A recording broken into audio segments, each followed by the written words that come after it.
அமர்கிறேன். மாண்புமிகு உறுப்பினர் திரு மு. தமிமுன் அன்சாரி அவர்கள். மாண்புமிகு பேரவை தலைவர் அவர்களே, காவிரி நதிநீர் உரிமையை பாதுகாக்கும் வகையில் நமது சட்டமன்றத்தில் அரசினர் தனி தீர்மானத்தை முன்மொழிந்திருக்கும் மாண்புமிகு முதல்வர் அவர்களுக்கு மனிதநேய ஜனநாயக கட்சியின் சார்பில் பாராட்டுகளை தெரிவித்துக் கொள்கிறேன். அரசியல் அணுகுமுறைகள், வேறுபாடுகள் இவற்றையெல்லாம் கடந்து காவிரி உரிமைக்காக இந்த அவையில் இருக்கக்கூடிய நாம் எல்லோரும் ஒரே அணியிலே இருக்கின்றோம் என்ற உணர்வை வெளிப்படுத்தக்கூடிய கடமை இப்போது இருக்கிறது. அதன் அடிப்படையில் நாம் எல்லோரும் ஓரணியிலே இந்த விவகாரத்திலே சிந்திக்க கடமைப்பட்டிருக்கின்றோம். இந்த உலகம் என்பது 71% நீராலும் 29% நிலத்தாலும் சூழப்பட்டிருக்கிறது. ஆனால் உலகம் எங்கும் தண்ணீருக்கான போராட்டங்கள் கடந்த அரை நூற்றாண்டு காலமாக வலுப்பெற்று வருவதை நாம் பார்க்கின்றோம். நம்முடைய இந்திய திருநாடு பல்வேறு இனங்கள், மொழிகள், பிராந்தியங்களை கொண்ட ஒரு துணைக்கண்டமாக இருக்கிறது. இந்த நாட்டிலே நதிநீர் பிரச்சனைகள் எழுகின்ற பொழுதெல்லாம் ஒன்றிய அரசு தலையிட்டு நீதமான முறையிலே தீர்ப்பை வழங்க வேண்டும் என்று நாட்டு மக்கள் எதிர்பார்க்கிறார்கள்.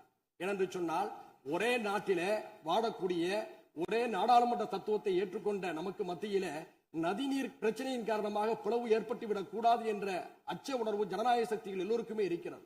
உலகம் முழுக்க பல்வேறு நாடுகளை கடந்து ஒரே நதி பயணிப்பதை பார்க்கின்றோம். உதாரணத்திற்கு வட ஆப்பிரிக்காவை செழுமைப்படுத்திக் கொண்டிருக்கக்கூடிய நைல் நதி எடுத்துக்கொண்டால் 11 நாடுகளை கடந்து செல்கிறது. எகிப்து, சூடான், உகாண்டா, எதியோப்பியா உள்ளிட்ட நாடுகள் பயன்பெறுகின்றன. அந்த 11 நாடுகளை கடந்து செல்லக்கூடிய அந்த நைல் நதிக்கு மத்தியில பிரச்சனைகள் ஏற்பட்டால் அதை தீர்ப்பதற்காக நைல் பேசின் இனிஷியேட்டிவ் என்ற ஒரு அமைப்பு, நிர்வாக அமைப்பு செயல்பட்டுக் கொண்டிருக்கிறது. பல்வேறு நாடுகளுக்கு மத்தியிலே ஒரு நதி பாய்கின்ற போது அதை தீர்ப்பதற்கு ஒரு கூட்டுக்குழு ஏற்படுத்தப்பட்டு ஒரு ஒருமைப்பாடு நிலைநிறுத்தப்படுகிறது என்று சொன்னால், ஒரே நாட்டிலே பாயக்கூடிய நதிகளுக்கு மத்தியிலே பிரச்சனை ஏற்படுகின்ற போது ஒன்றிய அரசும் அதை சார்ந்தவர்களும் நீதமான ஒரு தீர்ப்பை வழங்க வேண்டும் என்றுதான் நாம் எதிர்பார்க்கின்றோம். அந்த அடிப்படையில் இதே மாமன்றத்தில் 6/12/2018 அன்றைய அரசு இதே போன்ற ஒரு தீர்மானத்தை மேகதாதுவுக்காக கொண்டு வந்த போது நானும் அதை ஆதரித்து பேசினேன். இப்போதும் அதே பிரச்சனை எழுந்திருக்கிறது. இந்த பிரச்சனை என்பது 4 மாநிலம் தொடர்புடையது என்பதை மறந்துவிடக் கூடாது. கர்நாடகா, கேரளா, தமிழ்நாடு, புதுச்சேரி என்று 4 மாநில மக்களும் இதிலே பயனடைகிறார்கள். இந்த நேரத்தில் கர்நாடக அரசுடைய புதிய முதல்வராக இருக்கக்கூடிய சிவகுமார் அவர்கள் சமீபத்தில் ஒன்றிய நீர்வளத்துறை அமைச்சர் பாட்டீல் அவர்களை சந்தித்து காவிரியின் குறுக்கே மேகதாதுவிலே அணை கட்ட வேண்டும் என்று கூறியிருக்கிறார். இது உச்ச நீதிமன்றம் வழங்கிய தீர்ப்புக்கு எதிரானது. காவிரி மேலாண்மை ஆணையம் இதை நிராகரித்திருக்கிறது என்ற உண்மையை நாம் உணர்ந்து கொள்ள வேண்டும். அவர்களுக்கும் உணர்த்த நாம் கடமைப்பட்டிருக்கின்றோம். இந்த நேரத்தில் நாம் வைக்கக்கூடிய கோரிக்கை என்னவென்று சொன்னால், காவிரி மேலாண்மை ஆணையத்துடைய ஒப்புதலின்றி காவிரியின் குறுக்கே எந்த நடவடிக்கையும் எடுக்கக்கூடாது என்று தெளிவாக கூறப்பட்டிருக்கிறது. உச்ச நீதிமன்றத்துடைய வழிகாட்டலோடு அமைக்கப்பட்ட அதிகாரப்பூர்வமான அமைப்பு தான் காவிரி மேலாண்மை ஆணையம். அதற்கு எதிராக கர்நாடக அரசு செயல்படுகின்ற பொழுது தமிழ்நாடு அரசின் சார்பில் உச்ச நீதிமன்ற அவமதிப்பு வழக்கை நாம் தொடுக்க கடமைப்பட்டிருக்கிறோம் என்பதையும் இந்த நேரத்தில் சுட்டிக்காட்டுகிறேன். அது மட்டுமல்ல, காவிரியுடைய உரிமையை நாம் பேசுகின்ற பொழுது ஒரு மாற்று திட்டத்தை முன்வைக்கின்றோம். மேகதாது என்பது கிருஷ்ணராஜசாகர் அணையிலிருந்து 1000 அடி பள்ளத்தில் இருக்கிறது.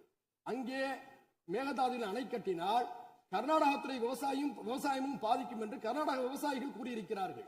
கர்நாடக விவசாயிகள் மட்டுமல்ல, அது அடர்ந்த வனப்பகுதி என்ற காரணத்தினால சுற்றுச்சூழல் ஆர்வலர்களும் எதிர்த்திருக்கிறார்கள். இந்த நிலையில் நாம் மாற்று யோசனையாக என்ன சொல்கிறோம் என்று சொன்னால், ஐயா காமராஜர் அவர்கள் முதல்வராக இருந்த போது கிருஷ்ணகிரி மாவட்டத்தில் இருக்கக்கூடிய ராசிமணல் அருகே ஒரு அணையை கட்டலாம் என்று அடிக்கல் நட்டினார். அதற்கான ஆதாரம் இப்போதும் ஒகேனக்கலில் இருக்கக்கூடிய தமிழ்நாடு மின்சார வாரிய அலுவலக கட்டிடத்திலே இருக்கிறது. அங்கே அணை கட்டுகின்ற பொழுது 2 மாநில மக்களும் சர்ச்சையின்றி அந்த நீரை பகிர்ந்து கொள்ளலாம். ஏனென்று சொன்னால், அந்த இடதுபுறம் தமிழ்நாட்டில் இருக்கிறது, அந்த அணையுடைய வலதுபுறம் கர்நாடகாவில் இருக்கிறது. 2 மாநில விவசாயிகளும் அவரவர் விருப்பத்துக்கேற்ப நீரை பகிர்ந்து கொள்ளக்கூடிய ஒரு வாய்ப்பை அன்றைய தினம் உணர்ந்த காரணத்தினால்தான் ஐயா காமராஜர் அவர்கள் அதுக்கான அடிக்கலை நட்டினார். நாம் கர்நாடகாவுக்கு சொல்ல விரும்புவது, மேகதாதுவில் நீங்க அணை கட்டுகின்ற போது கர்நாடக விவசாயிகளும் பாதிக்கப்படுகிறார்கள், தமிழ்நாட்டு விவசாயிகளும் பாதிக்கப்படுகிறார்கள். அதே சமயத்தில் ஐயா காமராஜர் அவருடைய திட்டத்தின்படி ராசி மணலிலே அணையை கட்டுகின்ற போது 2 மாநில ஒப்புதலோடு புரிந்துணர்வோடு ஒரு அணையை கட்டுகின்ற பொழுது அந்த நதி நீர் கர்நாடக விவசாயிகளுக்கு மட்டுமல்ல, பெங்களூரில் இருக்கக்கூடிய மக்களுடைய குடிநீரையும் தீர்க்கும்.